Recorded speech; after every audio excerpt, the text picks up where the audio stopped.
Y ya está en línea Félix Díaz. ¿Me escuchás, Félix? Leo Montero te saluda. ¿Cómo te va? Sí, muy buenas noches. Hola, Félix. ¿Cómo estás por estas horas? Es una pregunta media de cajón, ¿no? ¿Cómo estás? Imagino que estás muy mal.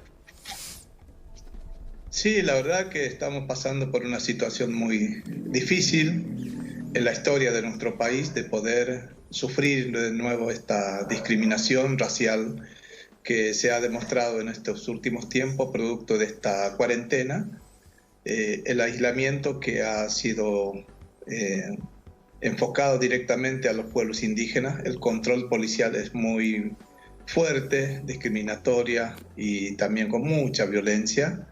Y eso es lo que nos preocupa, y eso es lo que se ha demostrado ahí en Resistencia Chaco, a nuestros hermanos que han sufrido esta difícil situación que lo están pasando hasta el día de hoy. La información que tenemos, ¿qué tal? Diego Iglesias, buenas noches. Buenas noches. Te convido conjuntamente con Félix. La información es que entraron de manera ilegal. Supuestamente se equivocaron de personas. Había personas que habían apedreado una comisaría, creyeron los policías que eran esta y por eso entraron con ese grado de violencia. Al menos eso es lo que dijeron. Eso no está claro, proviene de las fuentes policiales. De hecho, las fuentes policiales son contradictorias porque por un lado dicen que había habido un grupo de manifestantes que fueron a apedrear una comisaría. Ahora, cuando se hicieron los peritajes posteriores, es una comisaría que está muy vidriada y no tiene un solo vidrio roto. Curioso sería que hubieran apedreado a la comisaría y que no hubieran roto un solo vidrio. Por otro lado, también otras versiones policiales indican que había una manifestación y que esa manifestación después fue, reprimida, que fueron a buscar a algunos de los integrantes de esa manifestación por el tema de la violación de la cuarentena. Ingresaron a este domicilio. Ingresaron primero sin orden de allanamiento, lo cual es una violación flagrante de la ley. No puede ingresar la policía a un domicilio sin orden de allanamiento. Es una entrada ilegal. Claro, las imágenes son muy claras y contundentes. Segundo, que la brutalidad que ejercieron, además había policías de civil, es decir, que no estaban identificados. Por otro lado, estaban con armas de fuego. Terminaron deteniendo a 4 personas que estaban en ese domicilio. Las llevaron a la comisaría 3, ahí de la zona, ahí en la zona del Gran Chaco, de Gran Resistencia, eso quiero decir. Y los golpearon, esto denuncian estas personas, los torturaron y 2 de las mujeres detenidas, una de ellas menor, acusa también que recibió abuso sexual, es decir, que las manosearon. Y lo más increíble, Leo, todo es terrible, pero una de ellas cuenta también que la rociaron con alcohol y dentro de la comisaría amenazaban con prenderla a fuego. Digo, es tremendo todo lo que relatan las víctimas de este caso, que es un claro caso de violencia institucional. Hablamos de violencia institucional cuando la violencia es ejercida por las fuerzas de seguridad. Sí, el exceso de autoridad, como lo del camionero del Madariaga, que quizá es un exceso innecesario, y lo que estamos viendo y hablando de Estados Unidos, que también será tema hoy. Félix, descarto que coincidís. La pregunta es si pudiste hablar con estos chicos y en qué está esta denuncia después de lo que pasaron y lo que sufrieron. Sí, esta mañana hablé con la mamá de los chicos y estaba muy choqueada. Los chicos, cuando vieron el informe de Informe Nacional, se preguntaba por qué nos tocó esto y se acordaron de la represión que hemos sufrido en el año 2010 en la provincia de Formosa, que cuando la policía dice que cumplía una orden de allanamiento, pero nunca nos exhibieron la orden judicial. Y después de eso, cuando pegaron las mujeres en la ruta, niños, hombres, ancianos, y después no se conformaron con eso, quemaron nuestras casas. Eso fue el 23 de noviembre del 2010. Y hoy lo vemos, la misma actitud de la policía en la provincia del Chaco. Antes, el gobierno de la provincia del Chaco repudiaba la actitud de la policía provincial de Formosa y hoy lo vemos de la misma manera. Por eso, para nosotros, el tema del racismo, que estaba oculto hace mucho tiempo, hoy se está recrudeciendo hacia los pueblos indígenas.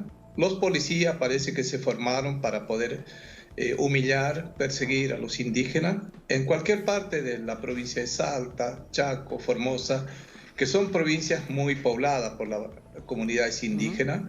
Y eso es lo que nos preocupa. No tenemos a dónde canalizar nuestro reclamo cuando suceden estos hechos de criminalización hacia los pueblos indígenas. Pero Félix, ¿por qué? Y eso es lo que nos preocupa.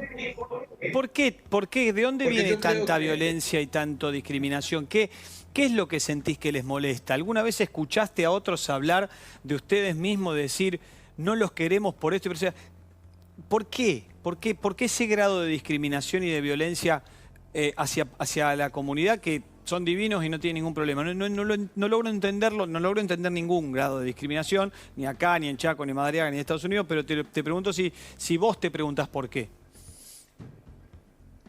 Yo creo que son solo hecho de descender de la población indígena. Es ahí donde empieza la discriminación, porque yo esto lo viví desde niños en los lugares donde existen los pueblitos. Siempre el indígena lo tiene como apestoso, asqueroso, piojoso, y siempre somos burlados de la sociedad. Pero después se fue minimizando esa situación porque vino las religiones evangélicas y de ahí hubo una relación entre indígenas y los religiosos criollos, y ahí como se ocultaba este racismo. Después que hoy existen los derechos humanos, que me parece que eso le fortalece de nuevo la reacción de los discriminadores, porque son gente que tiene plata, tiene poder político y tiene respaldo judicial, y actúa así de esa manera, porque en el caso nuestro de Formosa nunca fue sancionado ni un policía que fue responsable de la represión y quema de casas. No hubo sanción, ni separación, ni imputado. Nosotros sí tuvimos mucha imputación judicial por solo hecho de defender nuestros derechos, el acceso al territorio. Entonces lo que pasa hoy en el Chaco es la imagen de lo que es el racismo hacia los pueblos indígenas.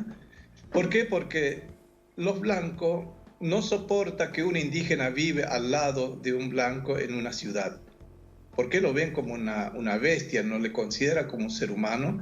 Cuando un indígena tiene una moto, un auto, ya le considera como una exageración de que un indígena puede estar manejando el mismo aparato que cualquier ciudadano.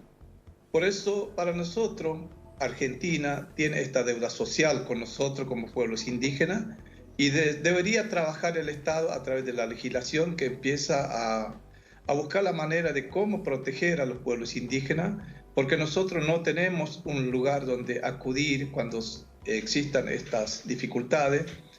En cambio, en los diferentes espacios estatales existen Secretaría de Derechos Humanos en todos los niveles, pero el tema indígena nunca se aborda. Sí.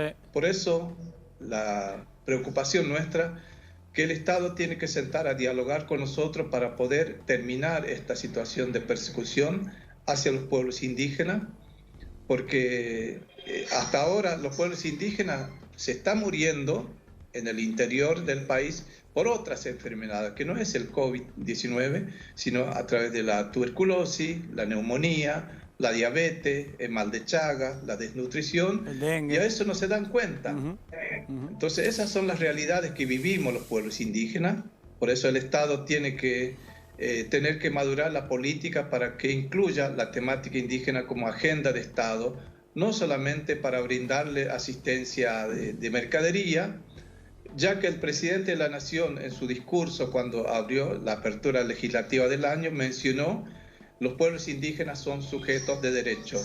Y eso queremos que se cumpla y que el presidente de la Nación nos ayude, que la legislatura nacional aborde el tema como algo urgente y que tiene que haber una excepción sobre este caso, porque no podemos seguir así con miedo, circulando en los lugares donde puede suceder algo mucho más grave, porque hay muchas amenazas hacia los líderes indígenas por denunciar esto.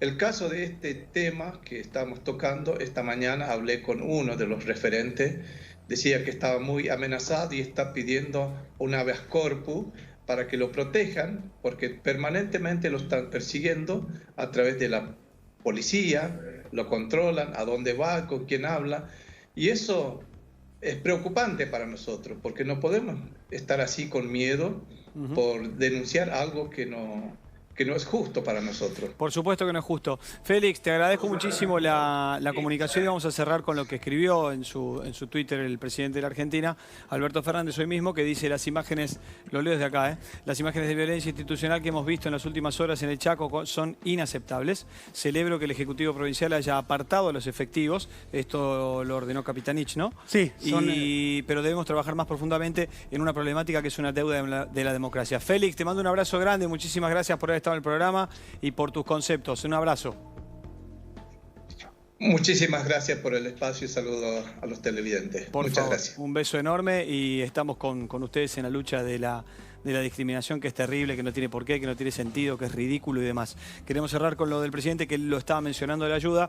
Por suerte ha hecho este comunicado en el día de hoy en Twitter y demás. Diego. No, que son 5 policías los que fueron separados por ahora de sus cargos, de sus funciones. Mañana serán indagados por la justicia a partir de estos hechos. Bien, es igual, es un poco la típica, ¿no? De manual. Sí. Digo, hablo en criollo. Policía que se echa un moco, listo, lo apartamos un ratito. Es como el árbitro que dirige mal un partido, viste que lo separan, no dirige a tal equipo por un par de años, después se olvidan. Bueno, en Minnesota lo mismo, acá